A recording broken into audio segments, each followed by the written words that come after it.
हरे कृष्णा। हर हर महादेव। आप सभी का दिन मंगलमय और शुभ रहे। भगवत गीता का तीसरा अध्याय कर्म योग केवल एक धार्मिक उपदेश नहीं है, बल्कि ये जीवन की गहराइयों को समझाने वाला एक अद्भुत दर्शन है।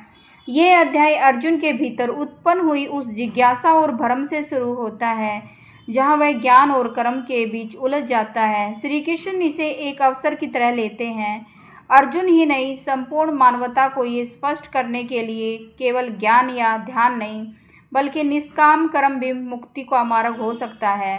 कर्म करो, फल की चिंता मत करो, यह वाक्य यहीं से जन्म लेता है और भारतीय संस्कृति की आत्मा बन जाता है। इस अध्याय में श्री कृष्ण ये स्पष्ट करते हैं कि कर्म का त्याग नहीं, बल्कि सही भावना से किया गया कर्म ही श्रेष्ठ है। यहाँ कर्म के प्रकार, यज्ञ की महिमा, समाज के संतुलन के लिए कर्म का महत्व और स्वयं भगवान का भी कर्म में स्थिर रहना, इन सभी विषयों को गूढ़ विवेचन किया गया है। अर्जुन पूछता है कि यदि ज्ञान श्रेष्ठ है तो फिर उसे युद्ध जैसे कर्म के लिए क्यों प्रेरित किया जा रहा है। श्री कृष्ण उत्तर देते हैं कि संसार में कोई भी व्यक्ति कर्म से बच नहीं सकता, यहाँ तक कि शरीर को बनाए रखने के लिए भी कर्म आवश्यक है। इसीलिए कर्म से भागने की बजाय उसे समझकर पूर्ण श्रद्धा और निरपेक्षता से करना ही सच्चा योग है।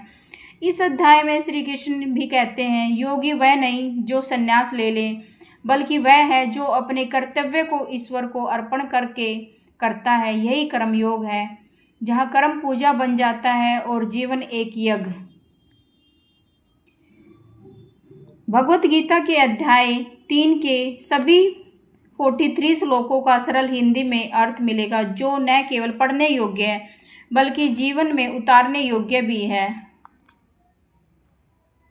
अर्जुन बोले, हे जनार्दन, यदि आपको ज्ञान बुद्धि कर्म से श्रेष्ठ लगता है तो फिर आप मुझे इस भयंकर युद्ध में क्यों लगाते हैं। आपके मिश्रित वचनों से मेरी बुद्धि भ्रमित हो रही है। कृपया एक ऐसा मार्ग निश्चित रूप से बताइए जिससे मैं कल्याण को प्राप्त कर सकूं। श्री भगवान ने कहा, हे निष्पाप अर्जुन, इस संसार में 2 मार्ग बताए गए हैं, सांख्य योगियों के लिए ज्ञान योग और कर्म योगियों के लिए कर्म का मार्ग।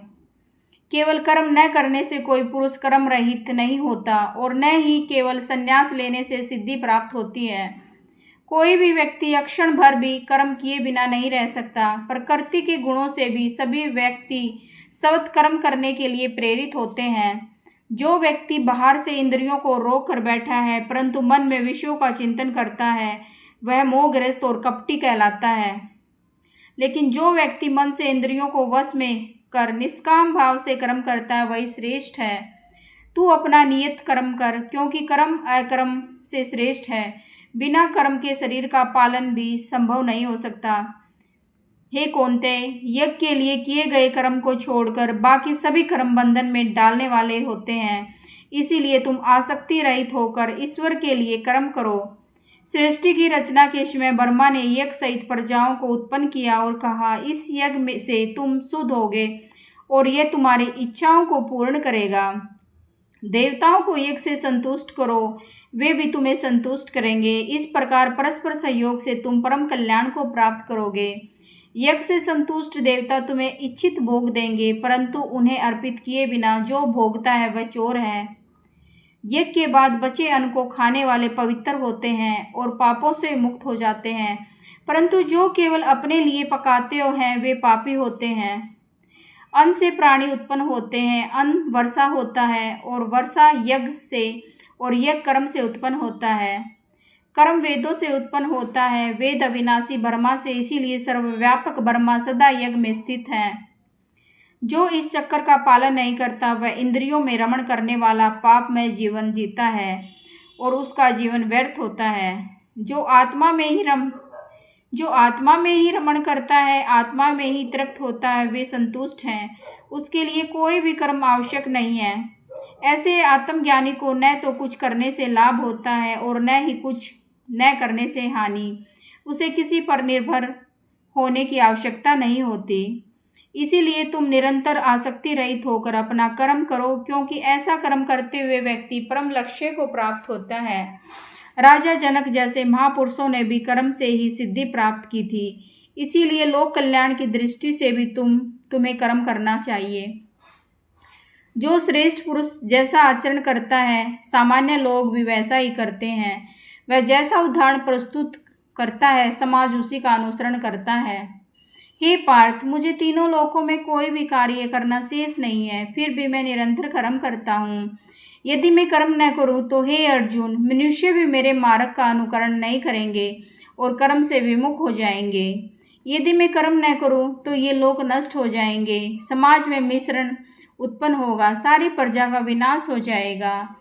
हे अर्जुन, जिस प्रकार अज्ञानी व्यक्ति आसक्ति से कर्म करता है, उसी प्रकार ज्ञानी भी लोक संग्रह के आसक्ति रहित होकर कर्म करें। ज्ञानी व्यक्ति को अज्ञानी कर्मशील लोगों की बुद्धि में भ्रम नहीं उत्पन्न करना चाहिए, बल्कि स्वयं भी युक्त होकर कर्म करते हुए उन्हें प्रेरित करना चाहिए। प्रकृति के गुणों से सभी कर्म संपन्न होते हैं, लेकिन अहंकार से अंधा व्यक्ति सोचता है कि मैं ही करता हूँ। हे महाभाव, तत्व को जानने वाला व्यक्ति यह समझकर कि गुण ही गुणों में कर्म करते हैं, उनमें आसक्त नहीं होता। प्रकृति के गुणों से मोहित अज्ञानी लोग कर्म से आसक्त रहते हैं। ज्ञानी व्यक्ति को उन्हें भ्रमित नहीं करना चाहिए। मुझ में सभी कर्मों को समर्पित कर, आत्मा में शिथिल होकर, आशा और ममता से रहित होकर, मन के ताप से मुक्त होकर युद्ध करो। जो मनुष्य मेरे इस मत को श्रद्धा और बिना द्वेष के पालन करते हैं, वे भी कर्म के बंधन से मुक्त हो जाते हैं। जो मेरे इस उपदेश को द्वेष के साथ नहीं मानते, उन्हें तुम सब ज्ञानों से भ्रमित और विनष्ट मानो। ज्ञानी व्यक्ति भी अपनी प्रकृति के अनुसार ही आचरण करता है। सभी जीव प्रकृति के अधीन हैं, फिर नियंत्रण से क्या होगा। हर इंद्रियों के विषय में राग और द्वेष होते हैं। मनुष्य को उनके वश में नहीं होना चाहिए, क्योंकि ये दोनों मोक्ष के मार्ग में बाधा हैं। अपने धर्म का पालन दोष युक्त होने पर भी श्रेष्ठ है। दूसरे का धर्म अपनाना भय और विनाश का कारण बनता है। हे अर्जुन ने पूछा, हे विष्णुवंशी मनुष्य, इच्छा न होने पर भी पाप क्यों करता है, जैसे कोई बलपूर्वक उसे करवा रहा हो। श्री कृष्ण बोले, हे, यह काम और क्रोध है जो रजोगुण से उत्पन्न होता है। ये बहुत ही भयानक और पापकारी और शत्रु के समान है। जैसे धुएं से अग्नि, धूल से दर्पण और गर्भ से भ्रूण ढका रहता है, वैसे ही यह काम आत्मा को ढक देता है। हे कौन्तेय पुत्र, यह काम रूपी अग्नि आत्मज्ञानी का भी ज्ञान ढक देता है, क्योंकि यह कभी तृप्त नहीं होता, नित्य शत्रु बन जाता है।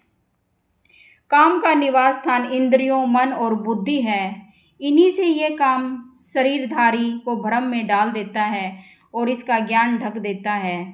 इसीलिए हे अर्जुन, पहले इंद्रियों को वश में करो और फिर इस पाप रूपी शत्रु काम को नष्ट करो, जो ज्ञान और विज्ञान को नष्ट करता है। इंद्रियां श्रेष्ठ मानी जाती हैं, उनसे भी श्रेष्ठ मन है। मन से और श्रेष्ठ बुद्धि, और बुद्धि से भी परे आत्मा है। इस प्रकार आत्मा को बुद्धि से ऊपर जानकर मन को शिथिल करो और हे महाभाव, उस काम रूपी कठिन शत्रु को पराजित करो। कर्म योग हमें सिखाता है कि कर्म से भागना नहीं, बल्कि उसे समझदारी और समर्पण के साथ अपनाना चाहिए। ये अध्याय हमें बताता है कि कर्म करना कोई बंधन नहीं, बल्कि मुक्ति का मार्ग है, यदि उसे सही भाव और उद्देश्य से किया जाए। श्री कृष्ण के अनुसार जब हम अपने हर कार्य को स्वार्थ के बिना ईश्वर को अर्पण करते हैं, तब वही साधारण कर्म आत्मा की ऊंचाई बन जाता है। अध्याय 3 हमें अहंकार और रहित सेवा, कर्तव्य निष्ठा और समाज के प्रति उत्तरदायित्व का बोझ कराता है। हरे कृष्ण।